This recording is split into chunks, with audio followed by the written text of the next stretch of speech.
to Dealing with Feelings. Today we have a guest from the Writers Alliance of Gainesville, Barbara Bockman, and she has written 7 books. 7, yes. Wow. And she is in my pod at the Writers Alliance of Gainesville. Creative Cronies. Creative Cronies. Yay, go Creative Cronies. And she's also the group leader for SCWBI. SCBWI. SCBWI. Yeah, the Society of Children's Book Writers and Illustrators. And so she really has a lot of insight on writing children's books because you've had so much experience. And today we'd like to talk about Han and the Magic Pearl, right? The mysterious book. Mysterious. Can you tell us about the genre and the title of that book and how you came about? The genre is it's a picture book, which is actually taken from a Chinese folktale, which I embellished, and I think I like to think of it as being written for anyone from age 7 on up. And how did you come about? Excuse me. How did you find this story? Well, I was happily enough, I went to China with my granddaughter when she was in college. We went with a college group. And on one of our excursions, we took a river cruise on the Lee River. And at that same time, we saw the fishermen on the river. And we went to the town of Guilin. Now, they're kind of interesting the way they do the fishing there. They have cormorants, and then they have a little, do they have a leash on them or something? And the cormorants have a cord around their neck. And then they cannot swallow the fish, oh. But they bring the fish up and give it to the fisherman. Oh, mm-hmm. Wow. It's fascinating. Mm-hmm. Cooperation. Yeah.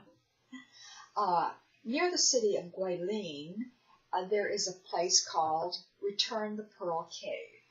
Mm. Our tour guide told us about a legend about a boy who took a pearl and gave it to his mother, and she said, "You cannot keep that pearl. Return the pearl."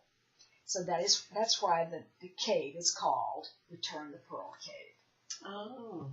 Now, today we're going to talk a little bit about characters, character traits, and their emotions. Right. And this young boy, his name was Han, right? Yes.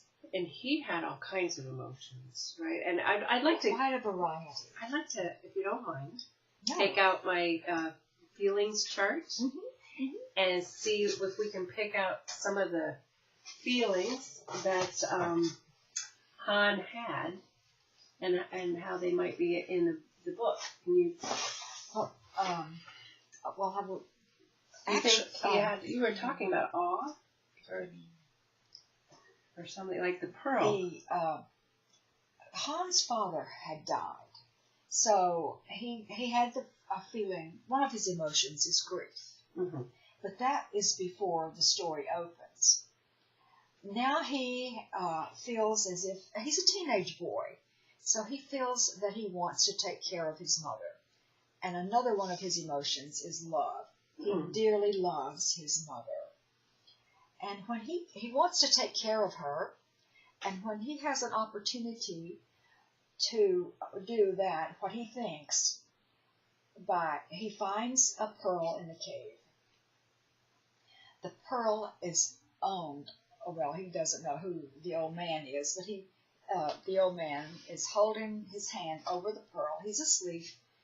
So Han takes the pearl. He is absolutely overcome with awe and amazement, which you have here on your chart. And he feels as if the pearl is calling to him. He has to have that pearl. And so he takes it home.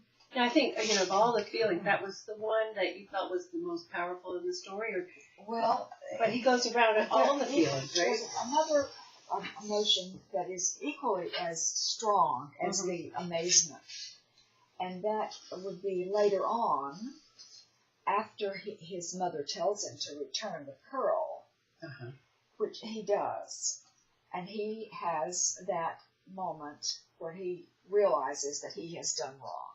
So that's the remorse. That's remorse. He feels very strong remorse. And I think a good story like yours is, it goes around the feeling wheel, and it has its ups and downs and contrasts, and that's what makes a rich character, as Han is. And I think good characters do have a flaw. I mean, if they're well-rounded enough, they will have a flaw. And Han does have a flaw. What is his flaw, do you think? When his flaw is wanting to have that pearl and taking it, knowing that it doesn't belong to him, but he takes it anyway. But when he takes the pearl from the cave, nature turns against him. And now he is confronted with a raging river, and he experiences a fear. Yeah. That's a very strong emotion that he experiences.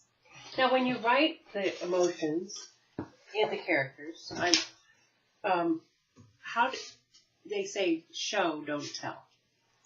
Can you tell us a little bit why that's important? Because I think, you don't really say, oh, Han is feeling sad, or Han is feeling in awe. You show the reader. How did you do that? Well, of course, when he experiences the awe when he sees the pearl, he takes the pearl. And that's showing his emotion. By his actions. And his love for his mother, he shows that by giving her the pearl. That's his gift to her. Well, it doesn't take. So she has to tell him to take it back. And he's a little embarrassed. That's some shame there that he has had to do that. Wow. So he's had a lot of different feelings and ups and downs. And I think when I came away from reading the whole story, I really felt like I had been through something with this character. Plus, I learned a lot about some of China and the topography there of the mountains. Right. It takes place, the story is set on the Li River, and that is the place where the tall mountains are. And I think we've seen that in many paintings. Yeah. The Chinese paintings with the tall, thin mountains. There might be a little shrine on one corner, or a little person in there, but the focus is the mountains. Yeah. And I think all of your stories are grounded in some real place. Usually, I have something that has piqued my interest. That definitely there's a beginning to every story in reality. Yeah, and helping children go through these emotions through reading a story can help them solve their own problems. Right. I'm hoping that if anyone who reads that, they will realize that you mustn't steal. Yeah. Well, I really enjoyed reading your book, and all of your books, actually. And Thank you. I hope that you keep writing. And I'm looking forward. Right now you're working on a Western. A Western. It's a middle grade. And it's about cooperation again. It is. So the cousins start out as being uncooperative, and then they have to learn to, in order to survive in the West, they had to learn to cooperate. And I think you will have that book ready for us by the time the book festival is here, the Sunshine State Book Festival. I hope so. Well, that will be wonderful. Well, thank you so much. Well, thank you, Karen. I've enjoyed this so much. It is fun. Yeah. And you're going to tell about our festival? Yes. It will be January 24th is it the 24th? At the Santa Fe College. and that it will be 75 different authors there, and there will be Bev the Bookmobile and different Giving Tree music. Sorry. And by the way, my books are available on Amazon. Oh, and you'll give me the URL, so we'll just post it right here. Right. And I hope you can buy some of your books. What are the titles there?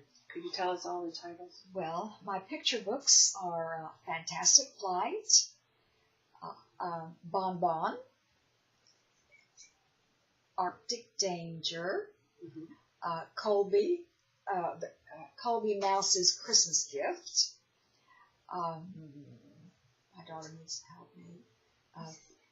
Mrs. Betsy Fieldmouse Borrows an Egg. I love that one. And my middle grade is called Wounds. Oh, yeah. That was published by Amuse It Up Publishing. The picture books are published by Guardian Angel. Wonderful. Okay. Well, thank you, and we'll be looking forward to more dealing with feelings. Have a great day. Thank you, Karen.